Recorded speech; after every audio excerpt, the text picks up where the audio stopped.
The night was thick with the smell of sizzling meat, fried onions, and the faint tang of bleach still lingering from an earlier cleanup shift. When the silence inside Redwood Diner shattered into a chaos no one present would ever forget. It was 9:47 p.m. on a rainy Thursday in downtown Chicago, the kind of night when regulars, huddled in booths for bottomless coffee and exhausted waitresses counted the hours to closing. The neon sign outside flickered with a weak buzz, throwing red and blue shadows through the front windows. Inside, a young couple argued softly over a half-eaten plate of fries, an elderly man nursed a slice of cherry pie in the corner, and the kitchen clattered with the sound of spatulas scraping against the grill. Everything felt routine, mundane even, until the door slammed open with a force so violent it startled everyone into silence. A man dressed head to toe in black, his face hidden under the shadow of a hood, stormed inside clutching a pistol that gleamed under the fluorescent lights. At first, some thought it was a prank or maybe an impatient customer too angry to wait for Cervic. But the gun's metallic click erased all illusions in seconds. Diners froze, forks hanging mid-air. The stranger pointed his weapon toward the cashier and barked for everyone to get down. The room erupted in screams, chairs screeched against the linoleum floor, and bodies hit the ground. In that instant, the Redwood Diner transformed from a cozy late-night refuge into the stage of one of the most shocking restaurant crimes in America. The air was filled with the panicked heartbeat of dozens of people, the smell of food suddenly nauseating. Scanning faces like he was searching for someone, or something more personal than money. The waitress behind the counter trembled as she fumbled with the drawer, her hands slick with sweat. A child whimpered from under a booth, muffled by his mother's desperate embrace. No one moved except for the intruder, whose every step echoed like a hammer in the small space. The crime had begun, and within moments, it would spiral into a nightmare that would leave a nation stunned. The gunman's presence weighed on the diner like a storm cloud ready to burst, and though the room was filled with people, the silence was pierced only by the frantic breathing of the terrified. The waitress, no older than 22, slid trembling hands across the counter as she pulled open the till, the clatter of coins sounding almost deafening in the tense quiet. All of it, the intruder barked, his voice sharp, guttural, and laced with something that felt more unhinged than desperate. She shoved the bills into a crumpled brown paper bag he had flung onto the counter, her chest rising and falling in panicked waves. But the way his eyes scanned the booths made it clear this wasn't just about money. A businessman in a grey suit tried to shield himself behind a menu, hoping invisibility could protect him, while two teenagers huddled beneath their table, whispering frantic prayers. In the corner, the elderly man with the pie tried to stand, perhaps to reason with the gunman or to play the role of unlikely hero, but a single warning shot into the ceiling stopped him cold. Plaster rained down, sparks flickered from the exposed wiring, and every soul in the diner understood, this was no bluff. The intruder's hands were steady, too steady for someone acting on impulse, and his jaw clenched as if fueled by rage that went far deeper than financial struggle. "Where is he?" the gunman suddenly shouted, his voice cracking across the room like a whip. Heads turned, confused, faces pale, hearts pounding with the terror of not knowing who he was looking for. The waitress shook her head, insisting she didn't understand, tears streaming down her face as she handed him the last stack of bills. He slammed the bag against the counter and snarled, "Don't play games with me." Every pair of eyes in the diner darted nervously from one table to another, wondering which unlucky soul had drawn the gunman's wrath. Somewhere near the back booth, a man shifted slightly, and in that tiny, almost imperceptible movement, the gunman locked on like a predator spotting prey. He strode toward the booth, the pistol raised, and the atmosphere thickened into something unbearable, a moment so fragile it felt like the entire room might shatter. Mothers clutched children tighter, lovers clung to one another, and even the strongest men lowered their heads, praying silently. The nightmare was not about to end, it was only beginning. The booth in the far corner suddenly became the eye of the storm, every gaze drawn to the man seated there as if fate had chosen him long before the gunman stormed through the door. He was in his mid-40s, wearing a wrinkled denim jacket and a baseball cap pulled low over his brow, the kind of man who blended into the background of American diners every night, invisible until someone forced the world to see him. Now, the shadow of the gun barrel tracked his every breath. "Stand up," the gunman demanded, his tone colder than the October rain slamming the windows. The man hesitated, his fork still clenched in his hand like a child gripping a toy, and then he slowly rose, his knees wobbling beneath him. Gasps rippled through the diner, a mix of horror and confusion, because no one could yet understand why this stranger had been singled out. The gunman yanked the man by his collar, dragging him into the center aisle, and pressed the muzzle of the pistol to his temple. "You thought you could hide, didn't you?" he spat, his voice breaking into a growl that vibrated through the room. The captive's lips parted, stuttering, "I don't know what you're talking about." But his eyes, those darting, guilty eyes, told another story. The customers on the floor exchanged frantic looks, realizing this crime was less about money and more about revenge, payback for some unfinished business bleeding into the sanctuary of the diner. The old man with the pie muttered under his breath, "Dear God," while the child in the booth sobbed harder, muffled against his mother's chest. The waitress whispered something inaudible, a prayer, as she inched backward toward the kitchen, perhaps considering an escape or a frantic dash to call the police.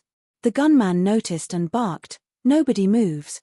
She froze, her face pale as chalk, her hands trembling so violently that the silver bracelet on her wrist jingled like an alarm. The captive man's breathing grew shallow, each inhale shaky and loud in the suffocating silence. "Please," he said finally, his voice cracking, "I didn't mean for any of it to happen." That confession, cryptic as it was, dropped into the room like a bomb. Murmurs surged among the terrified crowd. Any of what? What history tied these two men together? The gunman's face twisted into something feral, veins bulging in his neck. "You ruined everything," he hissed, pressing the barrel harder against the man's skull. "Tonight, it ends." His finger hovered over the trigger, a single pull away from transforming the Redwood diner into a crime scene splattered in blood. Every second stretched into eternity. The diner seemed to hold its breath, as if the entire building itself understood that one wrong sound, one wrong movement, would unleash a horror no one could contain. The rain outside pounded harder against the windows, drowning the city in a relentless rhythm, yet inside, it was the rhythm of fear that dictated every heartbeat. The man with the gun leaned closer to his captive, his lips curling into something between a sneer and a snarl. "Say it," he demanded, his voice low but trembling with rage.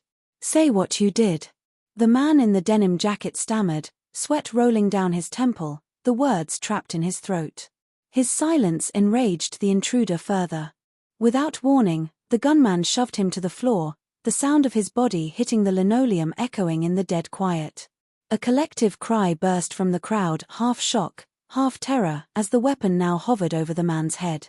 "Get up," the gunman barked again, but the captive curled into himself like a wounded animal. The waitress, still frozen near the counter, couldn't help the sob that escaped her lips.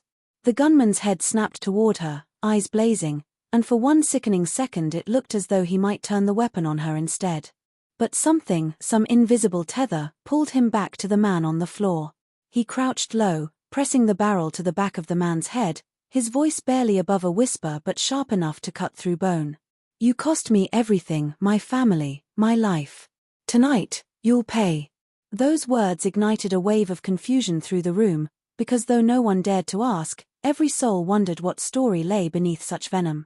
The diner was no longer a random target of crime, it had become the theater for an execution. The elderly man clenched his fists, torn between cowardice and courage, while the teenagers under the table covered their ears, their tears dripping onto the floor. And then, a sound broke through the terror, a faint electronic chime. A cell phone, buzzing on the table near the cash register, lit up with an incoming call. The gunman froze, his body tense, his head whipping toward the sound. The phone's glow painted the room with a strange, almost surreal light, and in that frozen second, the spell of paralysis began to crack. The waitress's eyes darted toward the phone, then back to the gunman. The man on the floor groaned, barely moving, and the crowd shifted ever so slightly, as if the ringing had reminded them that the outside world still existed, that salvation, in the form of police or fate, might be closer than they thought. But the gunman caught their hope and crushed it. He stomped his boot against the phone, shattering it into silence, and roared, "Nobody's coming to save you." The words vibrated through the room, sinking into the bones of everyone trapped inside. The storm outside raged harder, lightning flashing against the glass, illuminating the gunman's face for the first time. His hood had slipped back, revealing bloodshot eyes, a jagged scar cutting across his cheek, and a face so contorted with hate that it hardly looked human. For a brief moment, the diners saw not just a criminal, but a man hollowed out by grief, twisted into something unrecognizable by the weight of vengeance. And in that moment, the nightmare deepened, because it was clear, this wasn't about escape, or even survival. This was about finishing something he had come to the Redwood Diner to end, no matter how many lives were shattered in the process. The silence that followed his scream was like the stillness before an earthquake, the kind of pause that makes people instinctively duck even before the ground shakes. Then, without warning, the gunman snapped. The crack of the pistol split the air like lightning, deafening in the confined space, and the world inside the Redwood Diner erupted into chaos. A plate shattered against the floor, a baby shrieked, and bodies scrambled for cover beneath tables and booths. The shot had not struck anyone, at least not yet. It buried itself into the far wall, splintering wood and rattling the framed photographs of smiling patrons that had hung there for years. But the warning was clear: he could, and he would. The man in the denim jacket scrambled backward across the floor, dragging himself on his elbows, eyes wild with panic. "Don't. Please," he pleaded, but his words were swallowed by the din of screams. The gunman stalked him like a predator, steps deliberate, calm in his madness, raising the gun again. This time, there was no hesitation. He fired. The bullet tore through the man's shoulder, and the sound of his scream froze every heart in the room. Blood sprayed across the linoleum, a sharp metallic tang mixing with the greasy aroma of food, creating a nauseating haze. The wounded man writhed, clutching his arm, crimson soaking through his jacket as the gunman stood over him, unflinching. "That's just the beginning," he growled, voice low and guttural, almost trembling with satisfaction. The crowd could barely process what had just happened. Shock held them in place, torn between the primal instinct to flee and the paralyzing certainty that movement meant death. The waitress collapsed against the counter, sobbing, her hands covering her mouth as if to cage the sound. A young man near the kitchen door, maybe no older than 19, tried to rise, his instinct screaming to run for help, but the gunman swung the pistol toward him with such precision that the boy froze mid-motion, eyes wide, body shaking. "Sit down," the intruder thundered, and the boy crumpled to the floor like a puppet whose strings had been cut. The bleeding man on the ground moaned, whispering words that only the closest diners could hear. "It wasn't me. I didn't mean to." The confession was weak, fragmented, but it was enough to fan the flames of curiosity in the hostages. They didn't know the story, but now they sensed it. There was a story, and this crime was the climax of it. Still, knowing didn't change the danger. The diners huddled, silent, their tears mixing with fear, as the storm outside raged louder, the thunder clapping like applause for the carnage inside. The gunman paced in front of his wounded captive, the pistol swinging casually at his side, the madness in his eyes deepening. "I could end it right now," he said, almost conversationally, though his voice cracked with venom. "But that would be too easy. No, you're going to suffer, just like I did." His words etched themselves into the air, a promise of further violence, and every person in that diner understood in their bones, this night was far from over. The nightmare had only just begun. Outside, the flashing red and blue lights began to smear against the rain-soaked glass, the faint wail of sirens slicing through the storm. The sound struck the diners like a shot of adrenaline. Hope, fragile and flickering, finally pierced the suffocating fear. Someone had managed to call 911, maybe a passerby who heard the gunfire, or perhaps the faint vibration of that shattered phone had sent a signal before it died. Whatever the case, salvation seemed close. But inside the Redwood Diner, that hope became a weapon the gunman quickly seized. "Don't think they're here for you," he snarled, waving the pistol toward the door as if he could fire straight through the glass. "They don't care if you live or die, they just want me.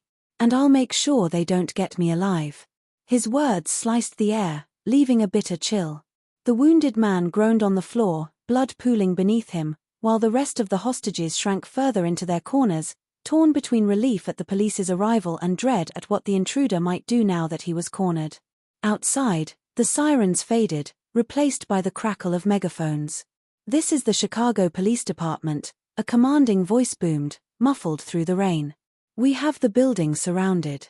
Release the hostages, and no one else has to get hurt." The customers dared not cheer, but their trembling eyes flickered with silent prayers. The gunman, however, only smiled a twisted, joyless grin. He grabbed the bleeding man by the collar and yanked him upright, dragging him toward the front window so the police could see.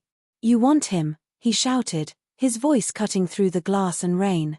"This is what happens if you push me." With no warning, he shoved the man's face against the window, pressing the gun hard into his temple, making sure every cop outside saw the hostage's wide, terrified eyes. Gasps filled the diner, and someone sobbed so loudly it drew the gunman's glare. He barked at them to shut up, then returned his gaze to the storm outside. The standoff had begun. Police voices crackled again, trying to calm him, urging him to stay cool, to talk. But the gunman wasn't listening. He was drowning in something deeper, something more personal. "They think they know me," he muttered, pacing, dragging the hostage along like a rag doll. "But they don't. None of you know what it's like to lose everything because of one man's lies." His words were jagged, fragmented, each one sharpened by years of festering rage. The hostages exchanged frightened glances, piecing together fragments of a mystery that only deepened the terror. Meanwhile, outside, officers took positions, their guns aimed, their radios buzzing with clipped commands. A negotiator moved forward under a shield of umbrellas, his voice calm but firm, urging the gunman to talk, to breathe, to let someone go as a gesture of goodwill. Inside, though, the atmosphere was too volatile for reason. The diner had become a pressure cooker, every second adding heat, every breath one step closer to explosion. The gunman shoved the bleeding man back onto the floor, his chest heaving, his wild eyes sweeping across the frightened faces around him. "Nobody leaves," he whispered, almost to himself, but loud enough for everyone to hear. "Not until he pays."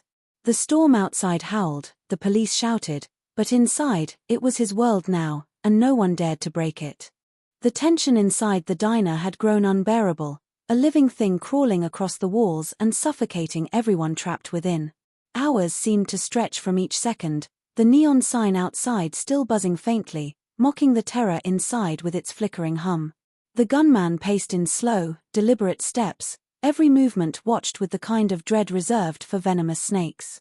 His pistol swung loosely at his side, but no one doubted he could raise it and kill in less than a heartbeat. The bleeding man on the floor whimpered faintly, his energy draining along with the crimson that spread in a sickly halo around him. A pool of blood crept toward the cracked leather of the booth, staining it dark, and though everyone wanted to help him, no one dared. The police negotiator's voice drifted faintly through the rain again, promising safety, offering medical care, pleading for reason, but the walls of the Redwood diner might as well have been steel.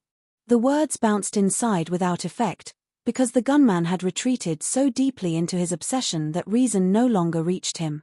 He muttered under his breath, phrases that made no sense to the hostages, something about betrayal, about a fire, about a name none of them recognized. And then, in a moment of fragile bravery, someone moved. A young woman in the booth closest to the kitchen, her hands shaking so violently her coffee mug rattled on the table, slid her phone from her pocket, inch by inch. She tried to shield the glow with her palm, her heart hammering so loudly she thought he could hear it. Every second stretched, her thumb trembling as she opened her messages. She typed quickly, just a few words, "We're inside. He has a gun. Help." She barely managed to hit send when the gunman spun, his eyes narrowing, his instincts razor-sharp. "What's that?" he barked, his voice shattering the fragile quiet. The phone slipped from her hands and clattered against the table, its screen still glowing. Gasps rippled through the room, and the young woman froze, tears instantly flooding her eyes. The gunman stormed toward her, his boots heavy against the linoleum, the pistol rising. She covered her face with her arms, sobbing apologies. I'm sorry, He grabbed her by the hair, yanking her upright with a cruelty that silenced even the sobs around her. "You think they'll save you," he spat, dragging her into the aisle. "You think they care? They'll let you all die before they let me walk out of here."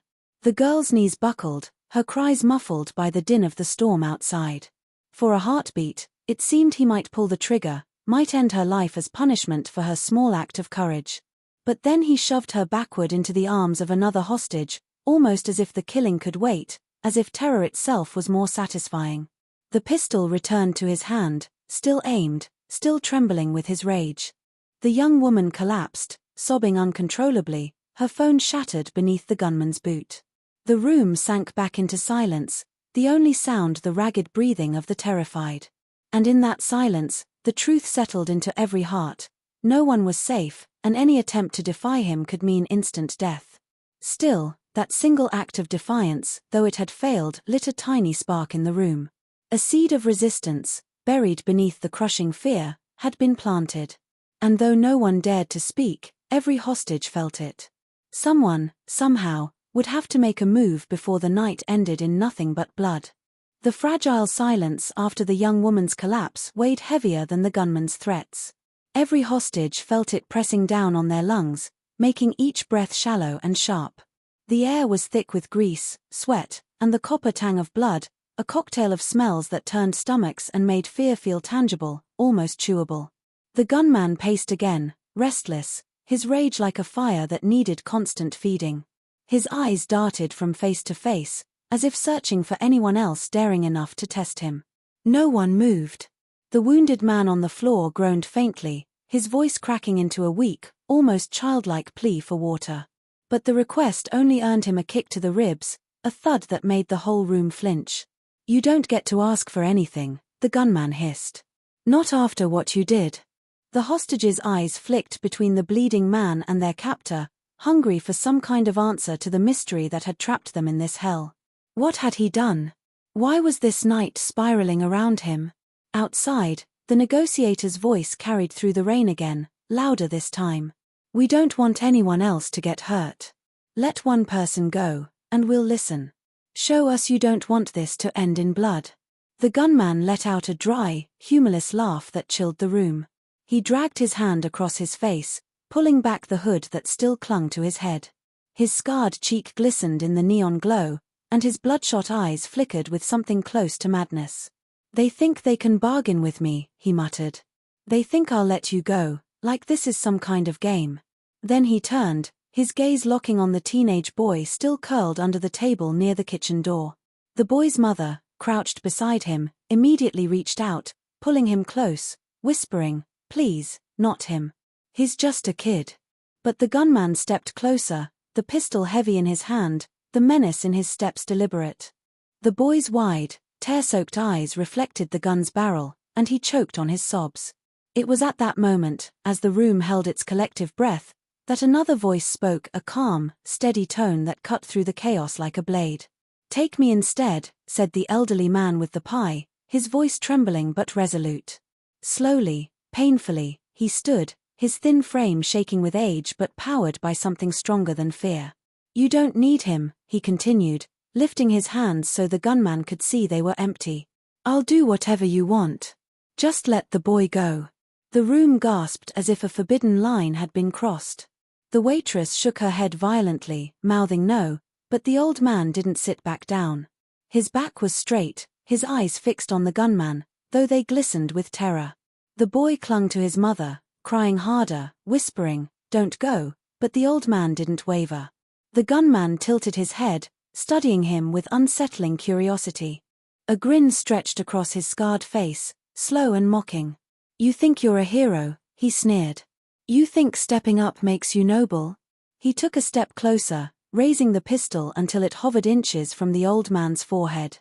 The diner held its breath, frozen between horror and awe. The old man's lips quivered, but he didn't back down. "I think," he said softly, "that if you're going to hurt someone, it should be me. Not a child." The gunman's laughter was cruel, echoing through the diner as if mocking not just the old man but every ounce of courage in the room. "You want to take his place? Fine." He shoved the pistol harder against the old man's skin, the click of the hammer sharp and final. And in that instant, every soul inside the Redwood diner realized they were seconds away from watching a sacrifice unfold in front of them. The old man's breath trembled like a thin candle in a wind tunnel as the pistol's muzzle kissed the fine lines of his forehead. The entire diner seemed to tilt toward that single, intolerable second. In the aisle, under that bright, buzzing neon, Time condensed until every sound and scent amplified into 100 small betrayals, the rain's percussion against the windows, the coppery tang of blood seeping cold into the linoleum, the metallic crackle of the police radio bleeding through the open door. The gunman's finger curled, a silhouette of fate poised to close around him, and for a moment the world narrowed to the two of them. A scarred, hollowed man drunk on revenge and an old stranger whose courage somehow outweighed the terror in his bones. Then, in the span of a heartbeat, the old man's stoic defiance became the match to someone else's tinder. From the back of the diner, where steam rose from the kitchen and the smell of grease masked the finer smells of panic, a blur of movement erupted. The businessman in the grey suit, who had sat slack-jawed and white-faced at the beginning of the ordeal, moved with the quick, deliberate violence of someone who had to act or die with the memory of inaction forever. He wasn't a civilian. His walk, the way his hands closed and his shoulders squared, betrayed a training no one in the room had expected. He crashed forward, shoving the old man aside as bodies jerked and chairs toppled in a lazy avalanche. The gunman spun, reflex and rage colliding, and the pistol barked once. The report snapped through the diner like a struck wire. The bullet tore into the menu board above the counter, shredding paper and wood. A waitress screamed and shoved herself forward, part instinct to protect, part blind force of human will, so the suit man threw himself on the gunman in a tangle of limbs and breath. For a breathless, violent second the room was a frenzy of bodies. The gunman's hands flailed, the pistol turned, a bowl clattered to the floor, and the wounded man rolled to the side, clutching at a shoulder that leaked hot, red proof of the night's cruelty. The gunman's boot found the linoleum and heaved backward. The suit man's forearm slammed into his jaw, a hard, clinical motion that stung with the efficiency of training. Overhead, neon blinked. Outside, a police megaphone shouted blurred commands that had become background noise. Someone, an older woman, perhaps the waitress's mother, lunged for the sliding register drawer and flung it open, the clink of coins and the sudden mundane normalcy of cash on a counter a tiny, absurd anchor in the chaos. But the real shift was momentum. Where once the gunman had been the axis around which terror spun, now the axis shifted toward confusion and brute physicality. Another patron, a delivery driver whose knuckles had been white from fear, rolled under a table and came up with a metal chair, smashing it into the gunman's shoulder with a sound like snapping twigs. The gunman howled, the sound animal and human at once, and that howl, raw and terrified, broke something that had been building in him all night: control. With the gunman off balance, two other men, one the young man who had frozen earlier, the other the boy's father who had watched his son sob under a table, surged, grappling for leverage. The pistol skittered across the linoleum, a small, bright, and utterly dangerous object, and for a maddening second it slid toward the kitchen door, spinning as if undecided which life it might choose to end. The old man, who had been shoved aside, rose with surprising speed and, seeing the gun slide, lunged with shaking hands. He didn't make it. A hand larger than his closed over the weapon and the gunman, all fury and terror, slammed down onto the old man's shoulder, pinning him. The suit man and the delivery driver slammed their weight onto the assailant and felt bones and tendon protest beneath them. That was when the police, trained and terrible in their efficiency, moved through the rain and glass.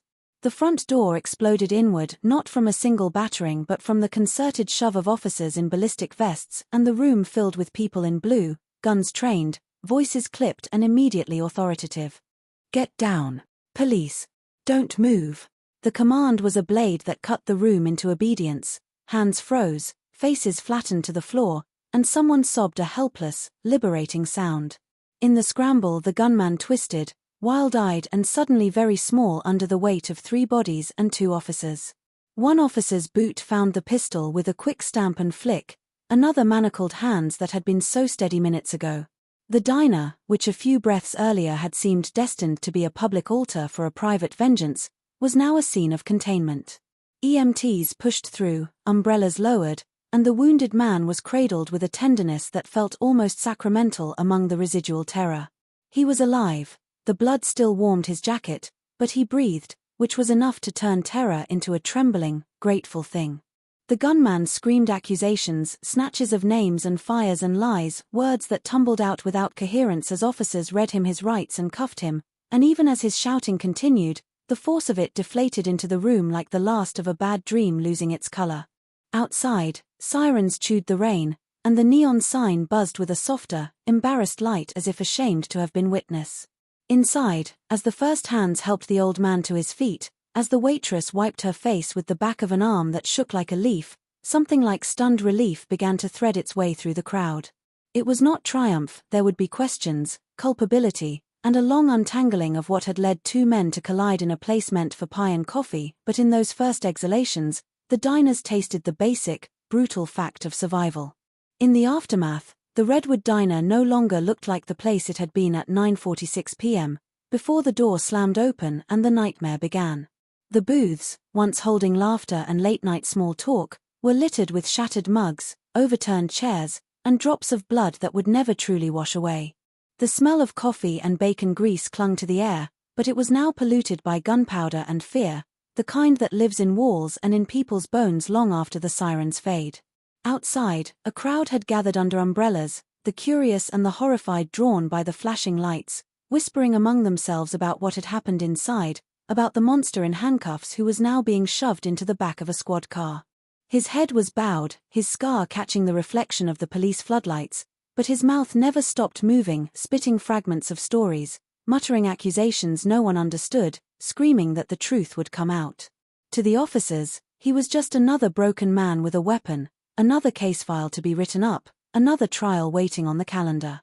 But to the people inside, he was something more intimate, something that would haunt the inner theaters of their minds.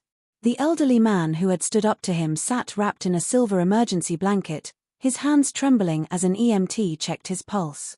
He kept muttering the same words over and over, "It should have been me. It should have been me," unable to shake the vision of that pistol pressed to his skin. The waitress, mascara streaked down her face, sat on the curb outside the diner, her apron soaked in tears and rain. She stared into the distance. Not at the police, not at the chaos, but at the road that led away, as though her body was there but her spirit had already fled far from this corner of Chicago. The young woman who had dared to use her phone clutched a paramedic's hand as though it was the only anchor left in her spinning world. And the boy who had been almost chosen, hid his face in his mother's chest, his body shaking in waves of sobs that no amount of comfort could calm. Inside, the businessman in the grey suit sat against the wall, his breathing ragged, his adrenaline still burning through him like fire. The other diners whispered about his training, about how he moved like a soldier, about whether he had saved them all or simply delayed the inevitable. But he said nothing. He just stared at his hands, as though they belonged to someone else. The wounded man, the one in the denim jacket, was carried out on a stretcher, an oxygen mask covering his face, his blood soaking through the sheets. His eyes fluttered open briefly as flashbulbs from nearby cameras lit the storm, and for a moment his lips moved, forming words that only the EMTs could hear. Later, some would claim he confessed something, others that he begged forgiveness, but the truth was muddied in the chaos, lost in the storm. Reporters would call the incident the Redwood Massacre that wasn't, spinning headlines about the diner that almost became a tomb. The footage of sobbing survivors, of police swarming the neon-lit corner, of an old man wrapped in foil blankets, would play endlessly on national television, dissected and debated. Commentators would demand answers. Who was the gunman? Why did he hate that man so much? What fire and lies had consumed his life until only vengeance was left? Investigators would dig, piecing together fragments of a past that stretched far beyond a Thursday night in a diner. But for those who had lived it, the story wasn't about headlines or explanations. It was about the sound of a gunshot splitting the air over half-eaten pie, about the helplessness of lying on the floor while a stranger decided who lived and who died, about the unbearable intimacy of fear. Some survivors would never set foot in a diner again, others would wake to nightmares of neon signs and the click of a hammer forever hovering in their ears. The Redwood Diner would eventually reopen, its booths scrubbed, its walls repainted, its windows fixed, but nothing, not bleach, not new linoleum, not cheerful advertising, could erase what had happened there. To passers-by, it would once again be a place for pancakes and coffee. But to those who had crouched under tables while the storm raged, it would always be the place where time slowed, where lives hung by threads, and where ordinary people learned how fragile, and how precious, survival really was.